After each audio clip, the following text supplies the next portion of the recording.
Tavra Tava, good morning. Good morning. Shakoa. So we'll chalk this one up to differences in practice that you likely didn't know about. Rosh Hashanah, the first time we blow the shofar is when, precisely?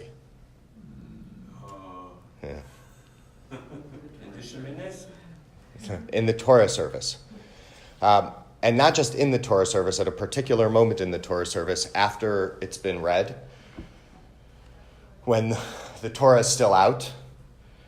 And the reason for that, the reason for this practice or this minhag, and it's described in many of the books of law, is Kedei lahazkir zchut kabbalat haTorah u'ma'amad har Sinai, in order to awaken everybody to the merit, the gift of receiving Torah and the theophany at Sinai, which is to say, that story is told with the shofar, the sounds of the shofar, and therefore, right after we receive Torah on Rosh Hashanah, it makes perfect sense to sort of to really recreate that moment in ways that we can't do it on Shabbat, where we also recreate what happened on Sinai in many ways. That's what the Torah service really is.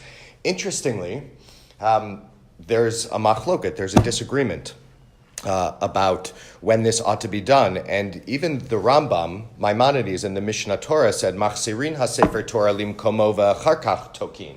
He says, first you should put the Torahs away, and then you should sound the Torah. And the reason given is, this is great, Kedei shelo yisochachu ha'am beinehem be'et chazarat Torah, so that people don't start talking together in between the things that are happening, which is to say, if you sound the shofar and then put the Torah away, while people are putting the Torah away, while the leaders, everybody's going to start talking to one another, and it's going to turn into a big hubbub, and then there's going to be a huge break of kavanah, of intention, between the sounding of the shofar in the Torah service and the sounding of the shofar on Musaf, which are in some ways connected. So here's the difference between the two positions. One is an affirmation of a moment, and one is a protection against a certain kind of moment. So, do we time our services and the holiest moments of our services because we are afraid or because we want to affirm? Are we afraid of what will happen in any given moment if we don't micromanage it in sort of all of its details? Or can we allow the shofar to just be where it sits perfectly on Sinai, with Sinai, about Sinai? We spend a lot of time talking about the shofar calling us to be awake to ways in which we can change, to tshuva. And I just want to give us a chance this morning to also see the other side of the shofar, which is to remind us and awaken us to the moments in which we are actually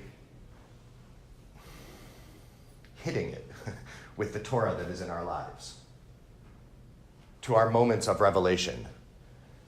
The shofar doesn't just have to be a call to turn the other way. The shofar can also be a wake-up call to keep going the direction we're going in some parts of our lives. And frankly, we need to be reminded of those too.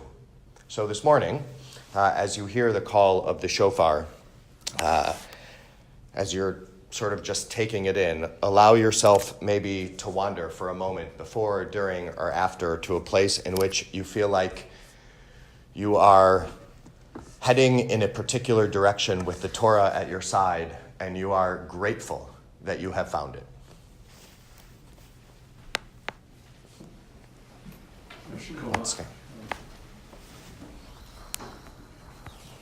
Okay, let's just take a big deep breath before we hear the sound so we can fully take it in.